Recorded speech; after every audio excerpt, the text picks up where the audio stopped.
Outlast 2 doesn't just use violence, it overuses it, to the point where what should be shocking becomes strangely normal, almost like background noise that your brain learns to ignore. The game is relentless in this way, because every moment is louder, bloodier, and more grotesque than the last, but yet after a while the sheer volume of horror begins to numb the senses. You are not just scared, you're exhausted, mentally and emotionally drained, reacting out of survival reflex rather than genuine terror. The original Outlast understood the delicate rhythm of horror, the art of pacing, of knowing when to push the player to the edge and when to let them breathe.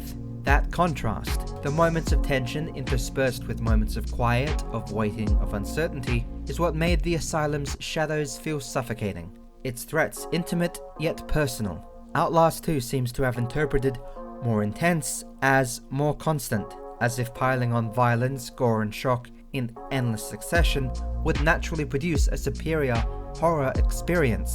The result was the opposite. When everything is intense, nothing stands out, and the sense of dread that should linger in your chest is replaced by a dull numbing overstimulation that leaves you exhausted rather than frightened. Yet, paradoxically, hidden beneath the chaos, the blood, and the relentless assault on the senses, there are actual flashes of brilliance. There are moments that hint at the kind of horror that could have been as effective, or even more effective, than the original. The key to what could have made it a better horror sequel is none other than Blake. The most striking example of Outlast's 2 unrealized potential lies in Blake's relationship with his childhood friend Jessica. It's subtle, buried under the chaos, but it's there. The regret, the helplessness, the I should have done something that haunts him long after the memories replay.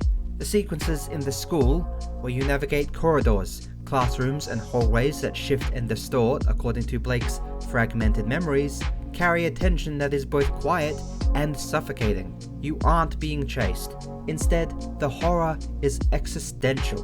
The walls themselves feel oppressive, time feels distorted, and every step reinforces Blake's powerlessness. These sequences exemplify the kind of horror that relies not on spectacle, but on emotional resonance and psychological weight. It is about confronting the player with the consequences of an action, with the memory of failure that persists long after the immediate threat has passed. This is the kind of dread that lingers in the mind, that makes a game stick with you beyond the gameplay, beyond the screen, and it is remarkably effective when it does appear. It's a glimpse of what Outlast 2 could have been had it trusted the player with a slower, more introspective experience. But these moments are fleeting. They are constantly interrupted by extreme uses of violence, chase sequences, or grotesque rituals that, while intense, prevent the quieter horror from taking hold. The narrative tries to straddle multiple registers, the psychological, the physical, the surreal, but never fully commits to any of them for long enough to build real emotional tension. Imagine if the game had leaned into Blake's trauma more, using these hallucinatory sequences as a structural backbone rather than an occasional kind of detour. If the school memories were allowed to breathe, to extend into the village sequences, to inform your perception of the cult, then the horror would have been compounded. The stakes of every chase, every violent encounter would have been heightened by the shadow of Blake's personal guilt. The contrast between his past helplessness and present vulnerability could have created a deeply immersive horror experience, emotionally and psychologically. Instead, the sequences feel like glimpses of brilliance interrupted before they can ever reach their full potential. It leaves the player aware of their power, but unable to engage fully within it. Even the most subtle touches, Blake's reactions to environments, his whispered regrets, the hallucinatory layering of memory over the cult's violence, are hints at a more effective horror design. They suggest that the game could have used restraint and pacing to heighten tension rather than rely purely on shock kind of spectacle. They show that horror doesn't need to be louder or bloodier to be effective, it needs to be intimate, personal, and emotionally resonant. These fleeting sequences reveal a game that might have rivaled or even surpassed the original impact, but that potential is constantly undermined by the unrelenting chaos that surrounds it.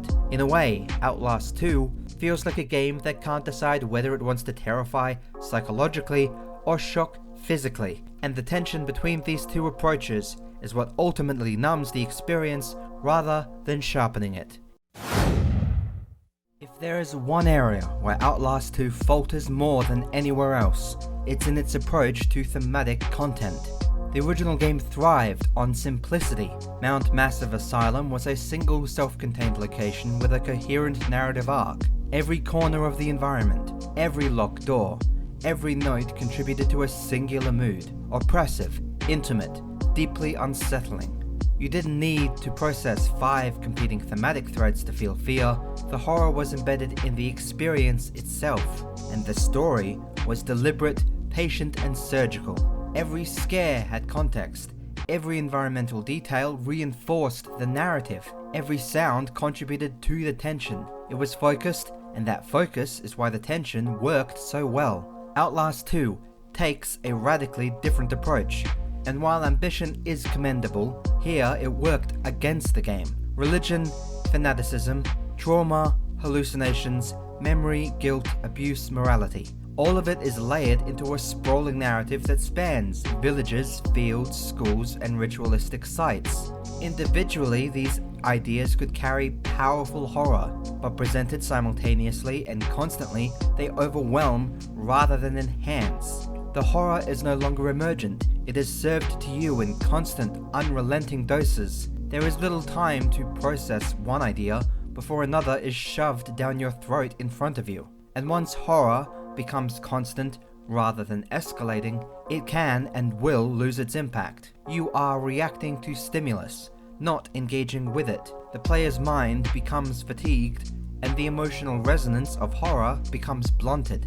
This overload is especially evident in the game's transitions between Blake's hallucinations and the external cult sequences. The school memories are meant to give context to his guilt, to deepen the narrative, and to anchor the psychological horror into something personal. But the constant interruptions, the abrupt shifts to ritualistic violence or grotesque village encounters prevent the narrative from building. The emotional weight of Blake's memories is diminished, flattened beneath spectacle and chaos. The subtle horror, the quiet dread, the moral tension, their helplessness, it is all constantly interrupted by literal horror, and the two never manage to fully integrate. The result is a game that is intense and extreme, yes, but emotionally, psychologically, and narratively, it is often hollow. The horror is present, but diffused, and diffused horror rarely ever sticks. Finally, the scale and spatial awareness design of Outlast 2 works against the fear it's trying to generate. Mount Massive Asylums, tight corridors, locked rooms, and labyrinthian layouts were not arbitrary. They were deliberate tools for cultivating dread. The architecture itself was terrifying. Every movement felt consequential. Every shadow or door could become a threat. Fear thrived in that claustrophobic intimacy. It was oppressive because there was no real escape, no room to breathe, no relief. You were immersed in terror, contained by the environment. Outlast 2 opens everything up. Fields, rural villages, open landscapes, and visually, it's stunning, even impressive. But openness can reduce pressure, which in horror is counterproductive. Wide spaces create distance between the player and the threat, allowing you to see or move around the dangers rather than feeling crushed by them. A chase sequence in a wide field doesn't feel the same as one in a narrow hallway. Fear relies on pressure, on vulnerability, on the sense you cannot escape. It expands the physical environment, but it also dilutes the effect. When you combine this openness with constant violence, thematic overloading, and chaotic over-the-top pacing, the horror loses its intimacy. Blake's quiet moments, his memories of Jessica, the hallucinatory sequences, they all feel further removed instead of amplifying tension. The environment becomes spread thin. The horror is everywhere, but nowhere is it personal. And without a personal connection, without proximity and focus, even the most intense sequences are less effective.